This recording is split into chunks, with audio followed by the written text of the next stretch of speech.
Renungan Kamis tanggal 3 Maret tahun 2022. Yesus mengasihi anak-anak kecil dan gereja-gereja kecil. Pandangan dan analisis kontributor lebih besar daripada isu-isu yang mempengaruhi iman umat percaya hari ini. Pendapat yang diungkapkan adalah sepenuhnya milik penulis. Pada umumnya dunia memandang kepada hal-hal yang kuat dan perkasa, yang besar dan berkuasa.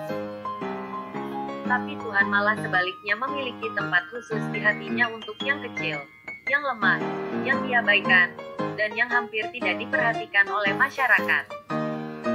Terutama hal ini berlaku pada kasus anak-anak kecil dan gereja-gereja kecil.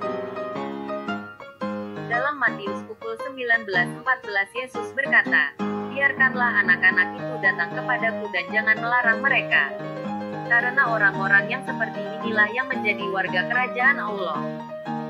Dan pada Markus pukul 9:36-37 tertulis, "Lalu Yesus mengajak seorang anak kecil dan menempatkan anak itu di tengah-tengah mereka.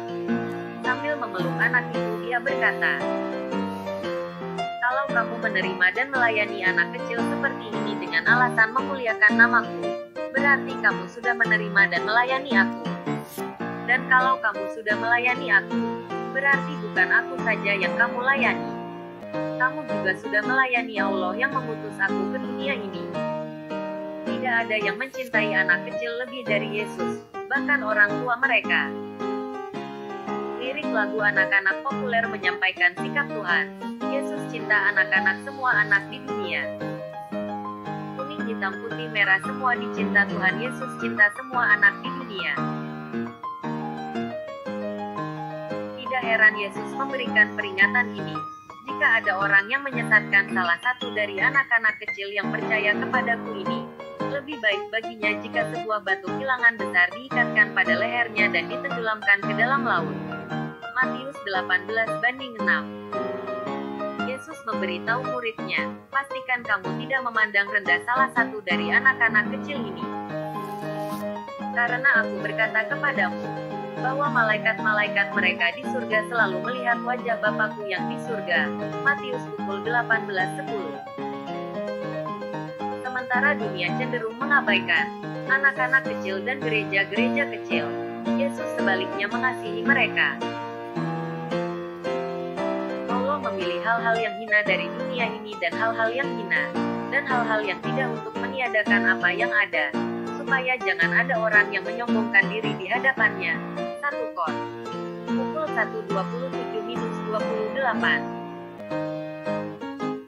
Banyak jemaat yang relatif kecil, dan bahkan lebih banyak gereja telah mendapatkan label ini selama 2 tahun terakhir terkait jarak sosial terkait COVID dan penurunan kehadiran di gereja secara keseluruhan. Namun Roh Kudus tidak terbatas dalam menyelesaikan pekerjaan kuasanya di gereja-gereja yang kecil jumlahnya, namun kuat dalam iman dan ketaatan. Dalam kitab Wahyu pasal 2 dan 3 berisi 7 surat dari Yesus kepada 7 jemaat di Asia Kecil Turki modern. Dalam 5 surat itu, Kristus mengidentifikasi masalah-masalah khusus di sidang-sidang, sedangkan hanya 2 surat yang tidak memuat koreksi semacam itu.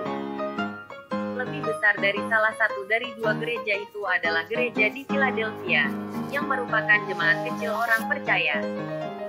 Saudara perhatikan, ukuran gereja bukanlah yang menentukan persetujuan atau ketidaksenangan Tuhan. Sebaliknya, Yesus senang dengan iman, kasih, pelayanan, pengorbanan, pertumbuhan rohani, ketekunan, kesetiaan kepada kitab suci, ketaatan, dan kemurahan. Dalam kehidupan orang-orang Kristen di gereja yang selalu menjadi tongkat pengukur Allah bagi mereka termasuk dalam tubuh Kristus. 1 Korintus pukul 12:27. Yesus mengasihi anak-anak kecil dan gereja-gereja kecil, dan orang-orang percaya telah memberi diri untuk panggilan misi ilahi. Kita tidak dipanggil untuk mengesankan dunia atau untuk mencapai ukuran kesuksesan duniawi, tapi sebaliknya, kita dipanggil untuk dengan rendah hati melayani Raja yang menyerahkan nyawanya di kayu salib demi keselamatan kekal kita.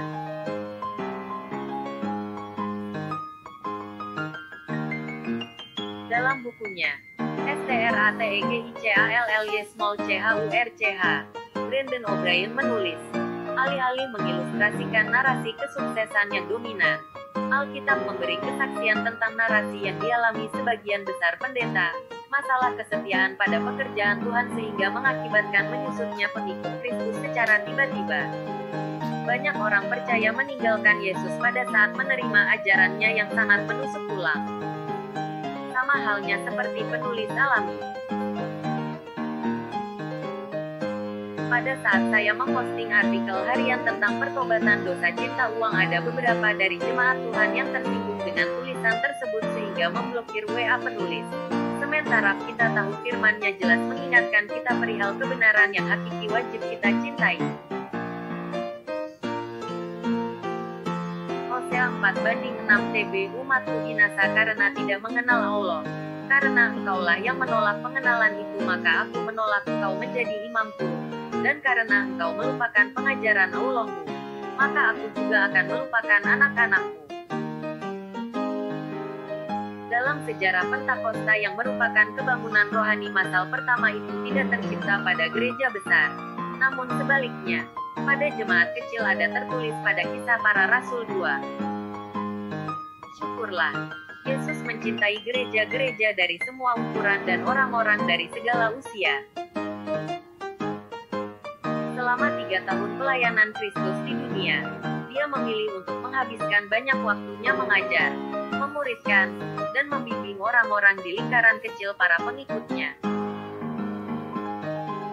Dan dampak dari pelayanan Kristus yang disengaja dan relasional telah mengubah kehidupan selama 2000 tahun dimanapun orang percaya telah menerapkan model pemuridan Tuhan Yesus Kristus yang mengubah hidup. Roh Kudus memberdayakan orang-orang Kristen yang percaya, mengasihi, dan menaati Yesus, terlepas dari ukuran keluarga mereka atau jumlah orang dalam jemaat mereka. Yesus mengajar kita bagaimana membesarkan anak secara efektif dan bagaimana membuat murid secara efektif. Fokus kita harus selalu pada kualitas iman, bukan pada kuantitas atau angka. Ketika Tuhan memilih untuk menambah jumlah orang dalam keluarga atau jemaat, tugas kita tetap sama. Tuhan ingin kita menjadi murid yang dewasa, dan membantu orang lain menjadi dewasa secara rohani juga. Roh Kudus membantu orang percaya bertumbuh dalam kasih karunia, kasih, dan pengetahuan tentang Yesus Kristus. Fakta bahwa Yesus merupakan motivator besar dan sangat mengasihi anak-anak kecil dan gereja-gereja kecil ada tertulis dalam Filipi pukul 3:14 TB, dan berlari-lari kepada tujuan untuk memperoleh hadiah, yaitu panggilan sorgawi dari Allah dalam Kristus Yesus. Orang percaya diminta untuk fokus pada kualitas, yaitu iman pada Kristus daripada pada kuantitas. Tertulis dalam Matius 25:23. Maka kata tuannya itu kepadanya, baik sekali perbuatanmu itu, hai hambaku yang baik dan setia. Engkau telah setia memikul tanggung jawab dalam perkara yang kecil. Aku akan memberikan kepadamu tanggung jawab dalam perkara yang besar. Masuklah dan turutlah dalam kebahagiaan Tuhanmu. Jadi jangan heran ketika dunia terus mengabaikan hal-hal yang menyebabkan para malaikat bersukacita di surga. Lukas 15:7. Aku berkata kepadamu, demikian juga akan ada sukacita di sorga karena satu orang berdosa yang bertobat, lebih daripada sukacita karena 99 orang benar yang tidak memerlukan pertobatan. Lukas pukul 15:10. Aku berkata kepadamu, demikian juga akan ada sukacita pada malaikat-malaikat Allah karena satu orang berdosa yang bertobat,